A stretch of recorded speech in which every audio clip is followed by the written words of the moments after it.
지난주에 월드컵이 이제 끝났습니다. 그래도 이번 월드컵은 국민들한테 나름 기쁨을 줬지요. 세계 랭킹 1위, 그러니까 우승 후보 1순위였던 독일을 꺾었습니다. 이거 하나만 가지고 참 이 며칠 동안 사람들이 너무너무 좋아했어요. 이유도 없이 막 웃음이 나오고 좀 그랬었죠. 그러고 보면 2002년도 우리나라 월드컵은 진짜 대단한 거였습니다. 왜 그런 거 하니까요. 그때는 우리나라가 우승 후보를 한 번을 꺾은 게 아니고 포르투갈 세계 랭킹 5등이었거든요. 이탈리아 3등인가 그랬거든요. 스페인 4등이었거든요. 그러니까 우리나라가 우승 후보를 연거푸 3번이나 꺾으면서 계속해서 16강, 8강, 4강을 올라간 거예요. 그러니까 너무너무 그때는 잘했어요. 온 나라가 막 정신이 없었죠. 기억나시죠? 저희 집 아이가 이제 오늘 처주가 나왔는데 그때 유치원 다녔거든요. 그러고 보면 세월이 엄청납니다. 유치원 갔다 오더만 저보고 뭐라는 줄 아세요? 아빠, 우리나라가 미친 것 같아요. 이렇게 얘기를 하는 겁니다. 그러니까 아이들이 봐도 이게 미쳤다 소리가 나올 만큼 잘하더라 하는 것이죠. 문제는 뭐죠? 이왕 미친 거 계속 미쳐야 되는데 4강에서 갑자기 정신이 돌아오는 바람에 우리가 지고 말았습니다. 이런 생각을 한번 해볼까요? 세상과 마귀가 만만한 상대가 아니죠. 근데 이기고 또 이기고 계속해서 이겨나가는 방법은 하나밖에 없는 거예요. 미쳐야 됩니다. 하나님의 영광에 미치셔야 돼요. 예배를 사모함에 목말라 하셔야 되고요.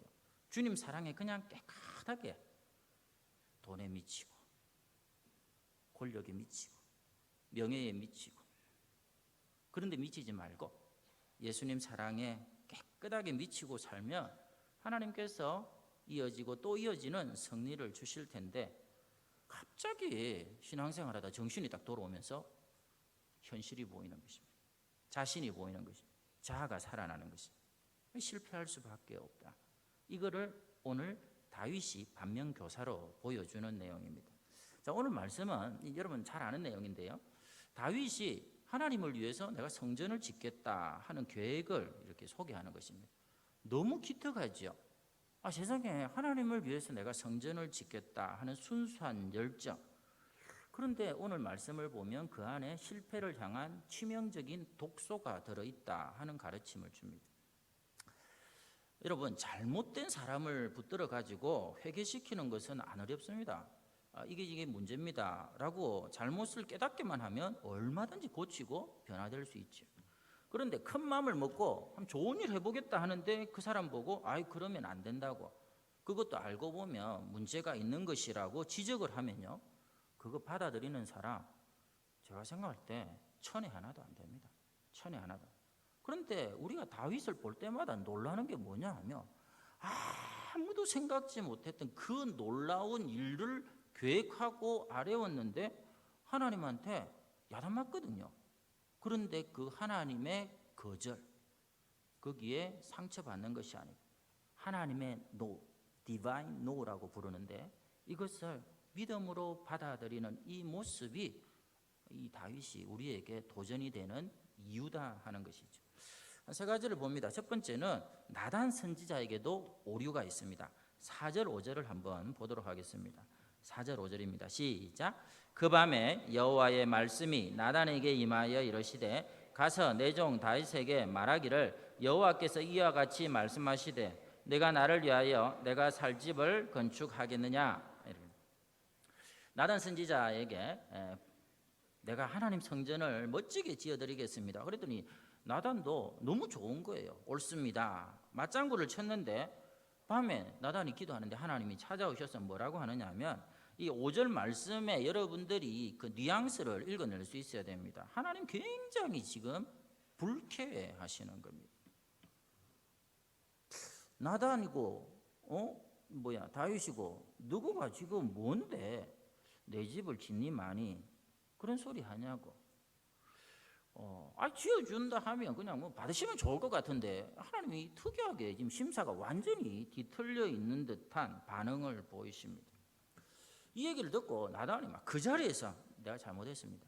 경솔했습니다. 깨닫고 이 17절에 가면 다윗에게 이게 내가 잘못 말한 거다라고 전해주지요.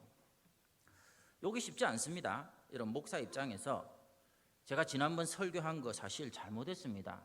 설교 내용이 영 틀렸습니다. 라고 사과하고 성도들 앞에서 고치는 것은 쉬운 일 아닙니다. 그러나 틀린 것은 틀렸다고 말하는 게 정답입니다. 제가 늘 말씀드리지만 수학에서 마이너스는 오로지 마이너스와 만나야 플러스가 되게 되어 있습니다.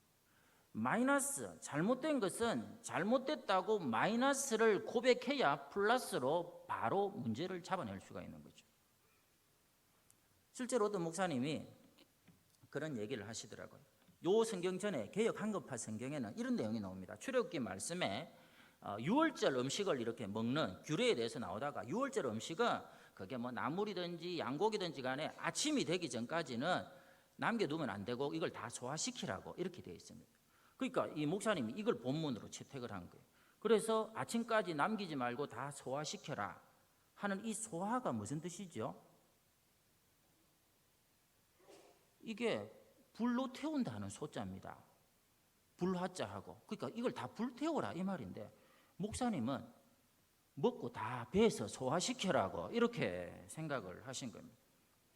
이걸 다이제스천이라죠. 그래서 너무 귀하잖아요. 왜냐하면 우리는 항상 말씀을 먹는다라고 하잖아요. 그리고 베드로전서에도 봐도 젖먹이처럼 그러지 말고 단단한 것도 씹어 먹을 수 있도록 잘 소화시키라고 그래요. 그러니까 이런 기가 막힌 말씀이 있었네. 이래가지고 성도들에게 뭐라고 설교했냐면 3대지로 나눠가지고 말씀을 잘 씹어 소화시켜야 됩니다. 두 번째는 우유만 먹지 말고 양고기 같은 단단한 것도 잘 소화시켜야 됩니다. 세 번째는 먹는 만큼 신앙이 성장합니다. 많이 먹고 많이 소화시키고 그렇게 신앙생활을 해야 됩니다. 이랬더니 성도들이 은혜를 받더라는 거예요. 이 말이 맞아요. 여러분 성도들은 제가 봐도 목사가 뭐라고 해도 은혜를 일단 받습니다. 잘 받더라고요. 근데 누가 이거를 캐치를 해냈느냐 하면 사모가 해낸 거예요. 사모가 한자 성경을 읽었는지 뭘 읽었는지 모르겠는데 집에 와서 당신 그게 뭐냐고 그런 식으로 설교하면 어쩌냐고 고치라고. 근데 100번 맞거든요. 사모 얘기가. 그래도 목사님 입장에서는 뭡니까? 이 고치려고 하면 속된 말로 쪽팔리잖아요.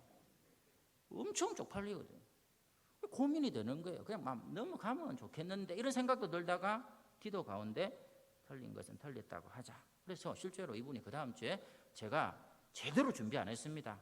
이거 잘 찾아보고 이랬어야 되는데 제대로 준비 못했습니다. 잘못 전했습니다. 하고 그 본문을 가지고 다시 설교를 했는데 성도들이 한 가지로 은혜 받고 목사님을 더 존경했다. 이런 일합니다.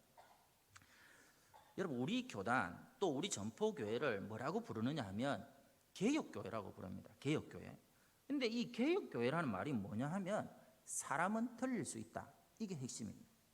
저도 여러분도 틀릴 수 있다는 것입니다. 그래서 하나님의 말씀이 여러분 이거 문제입니다. 여러분이 잘못하고 있습니다. 분명히 지적을 해요. 성경을 읽다가 예배 가운데 여러분 말씀을 듣는 중에 분명히 지적을 하는데 그때 자신을 고치고 변화될 수 있는 그 사람이 진정한 개혁주의자입니다. 하나님께서 우리에게 오늘도 여러분을 향한 하나님의 생각을 들려주실 것입니다. 그래서 윌리엄 리용 펠퍼스라는 이 예일 대학교, 세계에서 제일 좋다는 이 예일 대학교에서 아주 유명했던 교수님이 뭐라고 얘기했느냐 하면 나는 젊은이들을 위한 대학 교육의 필요성을 믿는다. 그러나 성경 없는 대학 교육보다 대학 교육 없는 성경 지식이 더 값진 것이라고 믿는다. 대학 교육 중요하다는 것이죠. 그럼에도 더 중요한 것은 학위를 가진 엘리트보다 성경 말씀으로 자신을 고쳐나가는 사람이 훨씬 더 하나님께서 귀하게 쓰신다 하는 것이죠. 여러분 이왕 사는 거 우리 남은 시간은 여러분 지금 너무 더워서 앞에서 보면 거의 병든 닭들인데요. 부탁을 드립니다. 이왕 사는 거 남은 시간은 신바람 나게 살고 싶지 않습니까? 신바람 나게 살고 싶지 않습니까? 모든 게 불확실하죠. 비관적인 얘기만을 막 쏟아내는 이 세상에서 신바람 나게 살려면 어떻게 해야 됩니까? 신의 바람이 불어야 됩니다.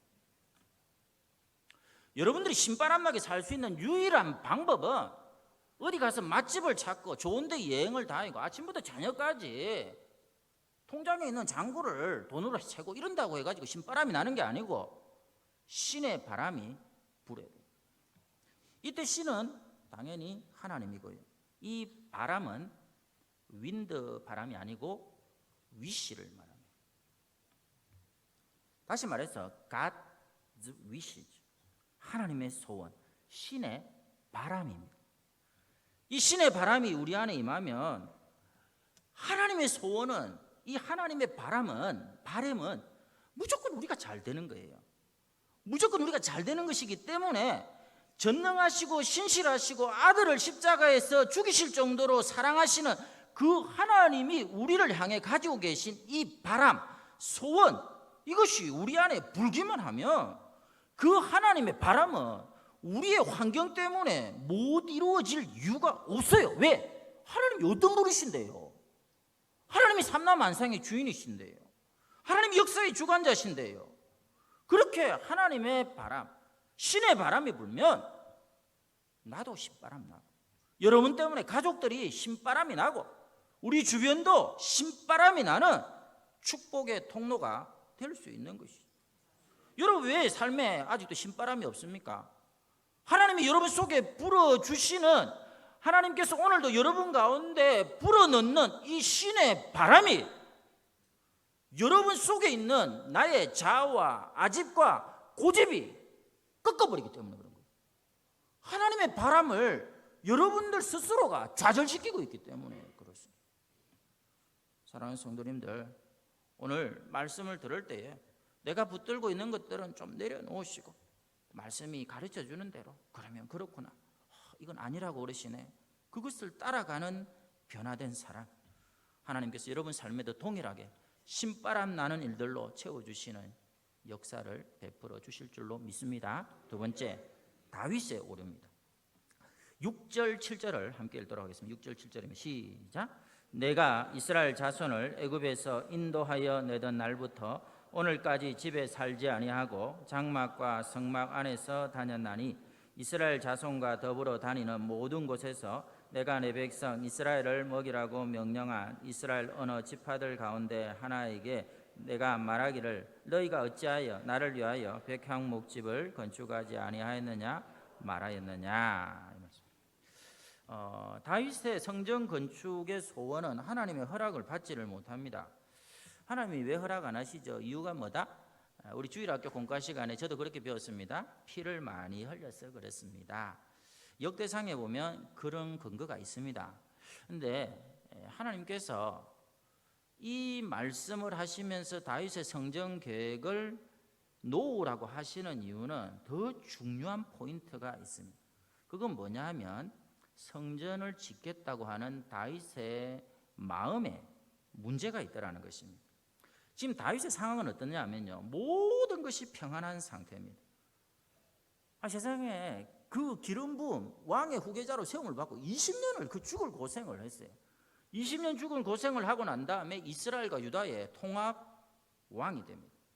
사울을 비롯했던 모든 정적들이 사라져서 팍스 로마나가 아니라 팍스 다비드 이렇게 부를 만큼 태평성대가 이루어졌습니다.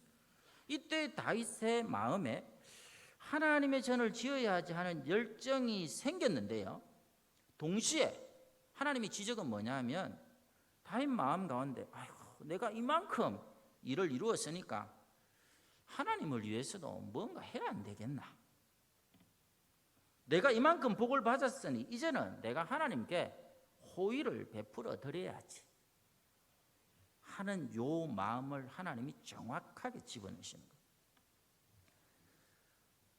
하나님이 내가 언제 너희들 보고 집 지어달라고 했느냐고, 내가 언제 백향목 거기 거하지 못해서 안달이 난 사람처럼 안달이 난 것처럼 그렇게 언제 얘기한 적이 있느냐고 다윗에게 지금 따지고 묻고 계신. 이게 뭐냐면 다윗 네가 내가 하나님이 중심이 아닌 자기 중심적인 마음, 이 공명심이 고개를 쳐들고 있다고 하나님 말씀하는 거죠. 하나님은 당신의 집은 절대로 사람이 지을 수 없다고 얘기하셨어요. 하나님은 천지에 충만하신 분, 하늘이 보호자세요. 여러분, 땅이 그의 발등상입니다. 여러분 발 얻는 데 있죠. 발등상. 땅 전체가 그의 발등상. 온 우주 만물 수조 개나 되는 이 별들을 손가락 하나로 움직이시는 분입니다. 그분의 손바닥 안에 삼라만상이 다 들어있는데 어떻게 집 하나 달랑 지어가지고 거기에 모실 수가 있느냐 하는 것이죠. 여러분 생각에는 그럼 요즘 교회 짓고 하는 거 이거는 이게 어떤 동기에서 시작되느냐 하는 것이 굉장히 중요한 거예요. 자, 참고로 얘기를 드리면 다윗이 얼마나 헌신을 했느냐면요, 이때 성전을 못 짓게 하니까 성전 안 짓겠습니다 해놓고 성전을 안 짓는데 여러분 식당 가서 그래 하죠. 뭐지? 계산은 내가 할게. 돈은 네가 내라. 이거 아시죠? 예. 솔로몬한테 아들 보고 네가 지어라. 돈은 내가 낼게. 이렇게 된 거예요. 그런데 그때 냈던 이 헌금, 다윗이 했던 건축 헌금이 다른 거 딱 빼고 금만 말씀을 드립니다. 금만 10만 달란트를 바쳤어요. 10만 달란트는 한 달란트가 예를 들어서 한 40kg라고 칩시다. 조금 이 차이가 있습니다만 40kg라고 치면 금 40kg 10만 달란트는 어찌 계산을 하면 저는 하여튼 대충 계산을 해왔는데 지금 기억이 안 나고 결론만 얘기 드립니다. 금 시세를 한 15만, 한돈 15만으로 잡든지 해도 200조가 넘어요. 다 졸다 들으니까 조가 무슨 당모의 조를 지금 말하는 건지 무슨 조를 말하는 건지. 그래서 이 성경 구절을 근거로 해가지고 기네스북의 역사상 최고의 부자를 다윗으로 지목하는 거예요. 건축 헌금을 200조를 한 사람이면 역사상 그 어느 누구보다도 부자다. 그런데 하나님께서 뭐라고 얘기하시느냐 하니까 네가 그렇게 어리어리하게 지운다고 내가 거기 거할 이유가 있니? 순전히 네 기분 좋아라고 하는 거 아니니? 저희 그 집사람이 예전에 생일 때 저희 집 아이들이 어렸을 때입니다. 초등학교 1학년 때인가 2학년 때인가 모르겠어요. 그 둘째는 유치원 다녔던 것 같은데 마트에 갔습니다. 그래 마트에 갔을 때 그때만 해도 애들이 졸졸졸졸 따라다닐 때니까 집사람이 가트를 걸고 앞에 갈 때에 제가 둘이를 불렀습니다. 불러가지고 오늘이 무슨 날이고? 그랬더니 큰 놈은 확실히 알더라고요. 엄마 생일이라 그래. 너 생일 전부를 했나? 그랬더니 안 했다는 거예요. 그런 거 이제 뭐 코치를 받아본 적이 없으니까. 그래서 이 마트 안에 얼마나 널린 게 많니? 엄마 아빠가 그동안 용돈 준 거 가지고 아빠가 나중에 그거 다 갚아줄 테니까 너희들이 엄마 선물할 만한 거 엄마한테 정말 생신 선물 축하드립니다 할 만한 거 찾아오랬어요. 그러면 저 사람하고 이렇게 가트 몰고 다니면서 애들 어디 갔어? 했더니 금방 온다고 이래가지고 시치미를 떡대고 이래. 그리고 시간이 좀 지난 다음에 아이들이 엄마 선물을 생일 선물을 사왔더라고요. 둘이서 힘을 합쳐가지고 머리핀 하나 사왔더라고요. 머리핀도 고무줄 있죠, 고무줄. 거기 방울 달랑 하나 달린 거 1,000원. 1,000원. 아이들 고심 끝에 돌아다니다가 엄마 선물, 어머니를 기쁘게 해드리겠다고. 집사람은 진짜 뭐 그냥 명품 가방 받은 것처럼 좋아하더라고요. 사랑하는 성도님들, 참 우리가 봤을 때는 설마 그럴까 싶지만 다윗이 백향목으로 모든 건물을 금으로 덧입혀서 짓겠다고 하는 하나님을 위한 성전이 엄마를 위한 아이의 머리핀인 것입니다. 어떻게 여러분들이 하나님을 위해 내가 보탬이 될 거라고 그렇게 생각을 하세요? 한 번씩 그런 분들이 있어요. 뭐 아프고 힘들고 이러면 하나님 제 죽으면 하나님 손해입니다. 주여. 지 손해지 누구 손해란 말이지. 사랑하는 성도님들, 하나님은 보이는 것에 갇혀 있는 분이 아닙니다. 하나님을 내가 성전을 지으면 거기 오실 수 있다고. 내가 오라 오라 이러면 하나님 이 안에 분명히 거하실 거라고. 다윗이 아주 놀라운 착각을 했던 그런 분들도 실제로 있더라고요. 그 부부가 식탁에서 이렇게 식사를 하는데 막 밥상머리에서 그리 자주 싸우는 거예요. 그래서 우리가 이제 싸우면 안 된다. 우리 주님이 주인 되시는 가정 이래가 싸우지 말자고 식탁 옆에다가 예수님 액자를 딱 걸어놓은 거예요. 예수님 보고 계시니까 우리 절대로 싸우지 말자를 걸어놨더라고요. 근데 싸움이 잘 안 되는 건 아니잖아요. 도저히 일주일을 잘 참았는데 그 다음에 안 되니까 액자를 딱 엎어놓고 예수님 좀 깜깜해도 참으세요. 막 싸우고 또 걸어놓고 다시 액자를 걸어놓고. 코미디 같지요? 다윗이 그러고 있는 거예요. 내가 성전을 지으면 하나님이 거기 들락달락거릴 수 있다고 생각하는 거예요. 여러분 이 말씀이 좀 이해가 되셨으면 좋겠습니다. 오늘 본문의 상황은 자칫하면 다윗이 너무 평안하고 너무 막힘이 없고 너무 부유하니까 자칫 사울처럼 변질될 뻔했던 아주 결정적인 순간입니다. 다윗이 하나님으로 가득했다가 자기 자신으로 충만한 상태로 넘어가기 직전이었습니다.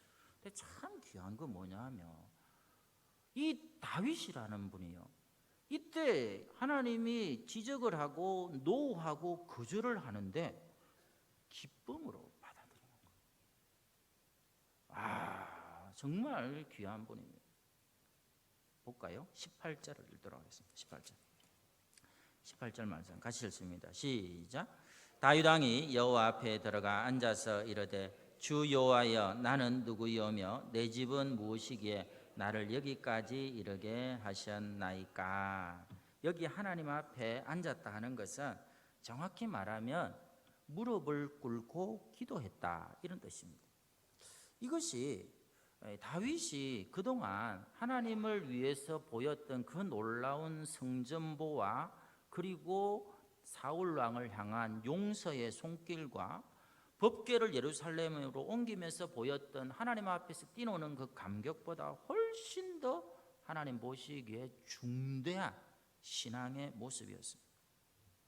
하나님의 노를 순수하게 받아들이고 회개하는 이 모습이 결국 뭘 가져오느냐 하면 지금까지 가는 데마다 또 이기던 모든 승리를 합친 것보다 더 큰 승리와 축복을 받는데 이 축복이 다윗 자신뿐만 아니라 자자손손 수백 년 동안 이어가는 놀라운 언약의 시작이 되었다는 것이죠.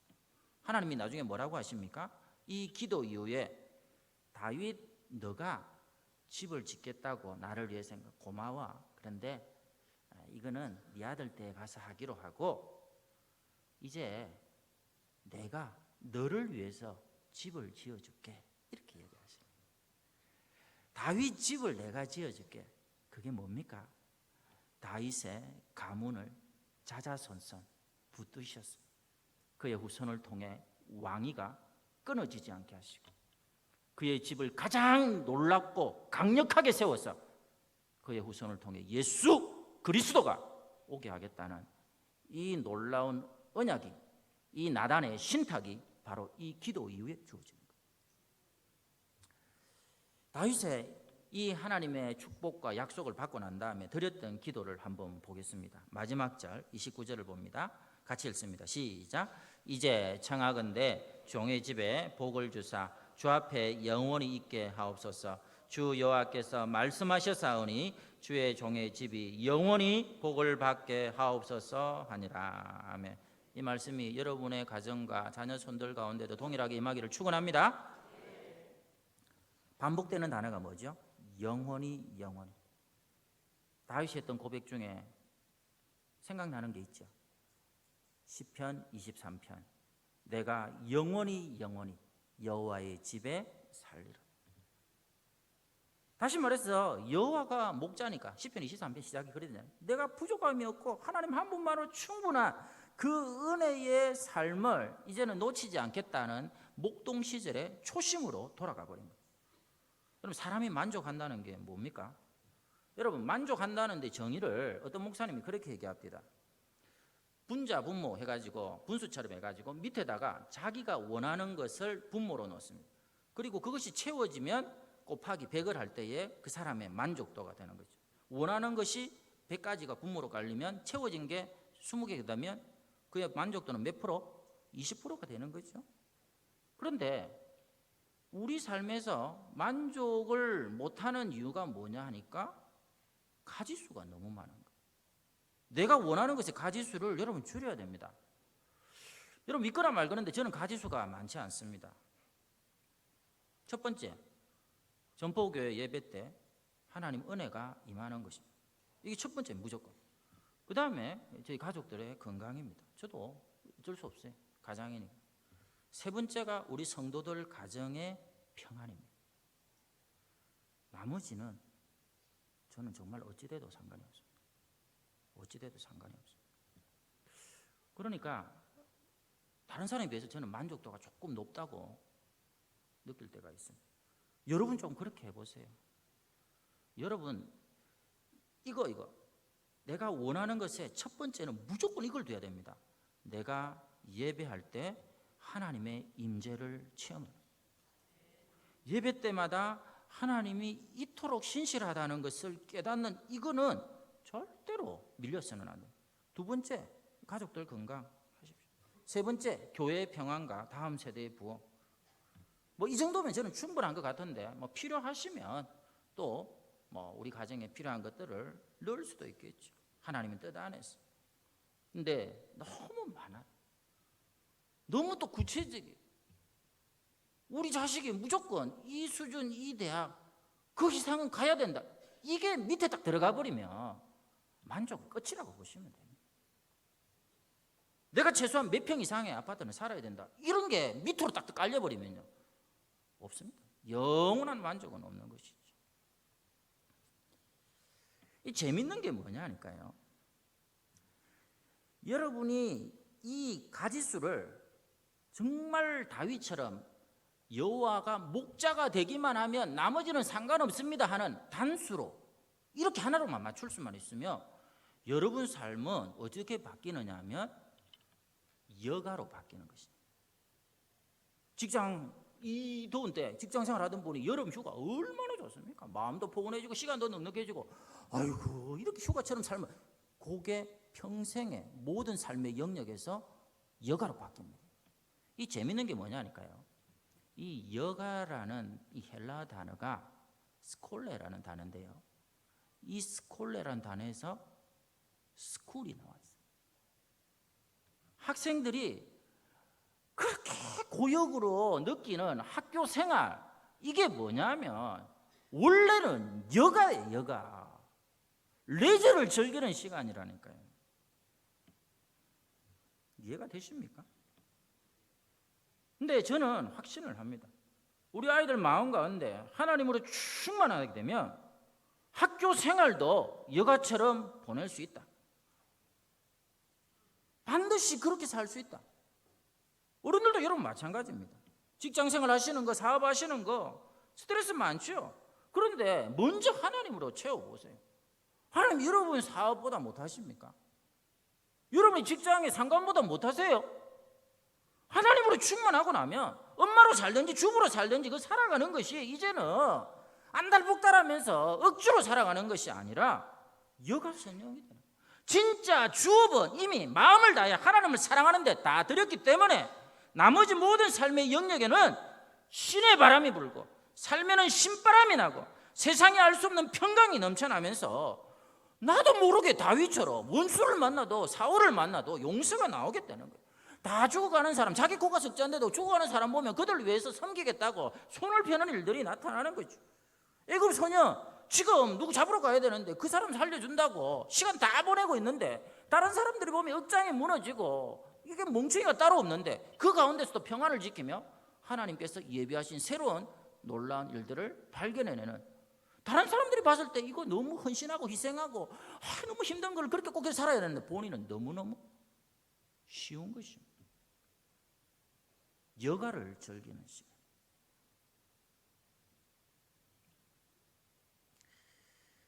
한 가지 얘기를 하고 마칩니다.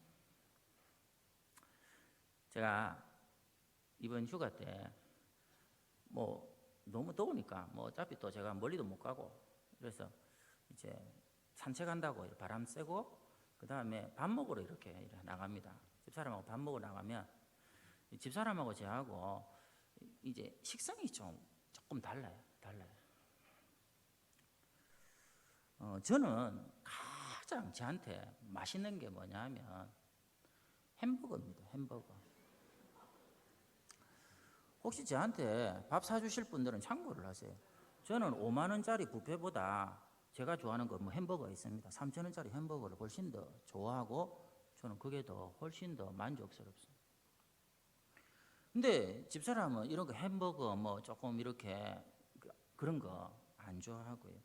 집사람은 꼭 옛날 할머니처럼 좋아해요. 뭘 특히 좋아하느냐 하면 콩잎파리를 좋아합니다. 콩잎파리를 그리죠. 저는 그런 음식이 있는지도 몰랐어요. 결혼하기 전까지. 뭐 이래가지고 뭐 뚜껑을 딱 여는데 보니까 깻잎인 줄 알았는데 이상하게 생겼더라고. 그러다가 더 이상한 거는 냄새가 꼬름해요. 그러다가 저를 더 기겁하게 만든 게 뭐냐니까 콩잎파리에 검은색 점이 다다다다다 박혀있던 거라고요. 제가 빨리 버리라고, 이게 뭐라고, 다 상했다고, 이상하다고, 냄새도 이상하고 뽀라고 이게 점이 박혀가지고 그랬더니, 근데 집사람은 진실로 정말로 참으로 좋아 죽으려고 하는 거예요. 맛있다고. 아시겠습니까? 내가 봤을 때는 이거는 아닌 거예요. 저렇게 살 수 없습니다. 내 입장에서는 그거는 말이 안 돼요. 그런데는 본인은 내 속에 하나님의 영이 계시니까, 하나님으로 죽으면 하니까 진실로 참으로 정말로 좋아서 하는 거예요. 기쁨으로 하는 거예요. 이게 오늘 이 자리 가운데 여러분 앞에 하나님께서 주시겠다고 손에 쥐고 와 계십니다. 꼭 주님을 붙드셨어요. 이후로는 최고로 기쁘고 최선으로 행복하고 무조건 감사가 되는 신바람 나는 삶의 주인공들 되시기를 축원합니다.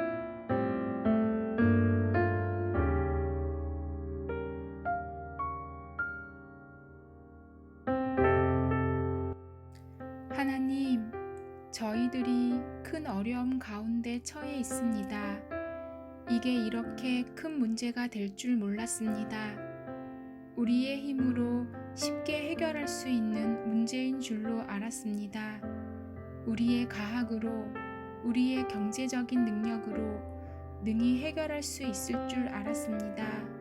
그래서 하나님께 도와달라고 기도하지 못했습니다. 하나님, 우리가 교만했습니다. 하나님, 우리가 어리석었습니다. 우리의 교만함과 어리석음을 용서하여 주시옵소서. 긍휼히 여겨주시고 도와주시옵소서. 우리를 구원해 주시옵소서. 여호와께서 집을 세우지 아니하시면 세우는 자의 수고가 헛되고 여호와께서 성을 지키지 아니하시면 파수꾼의 경성함이 허사임을 믿습니다. 우리나라 의료인들과 공무원들이 죽을 힘을 다하여 싸우고 있습니다. 하나님, 저들을 도와주시옵소서. 저들의 수고와 헌신이 헛되지 않도록 도와주시옵소서.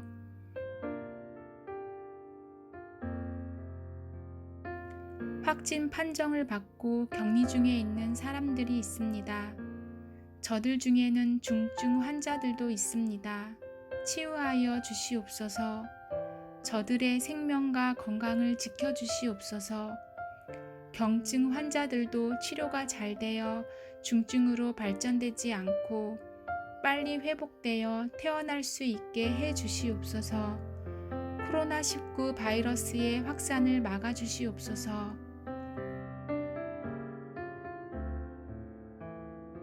코로나19로 인하여 급격히 경제가 무너지고 있습니다. 가난한 이웃들이 속수무책으로 무너져 가고 있습니다.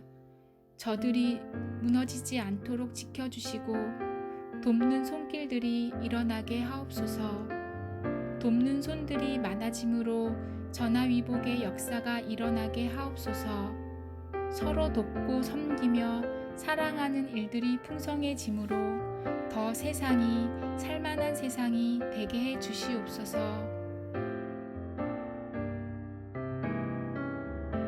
이 모든 일들이 하나님의 은혜로 다 수습되고 해결되어 다시 일상으로 돌아가게 되었을 때 마스크 없이 자유롭게 사람들을 만나며 이야기하며 차와 음식을 나누며 함께 예배하는 소소한 일상이 하나님의 크신 은혜임을 잊지 않게 하옵소서. 작은 일 하나에도 기뻐하고 감사할 줄 아는 우리가 되게 하옵소서. 예수님의 이름으로 기도하옵나이다. 아멘.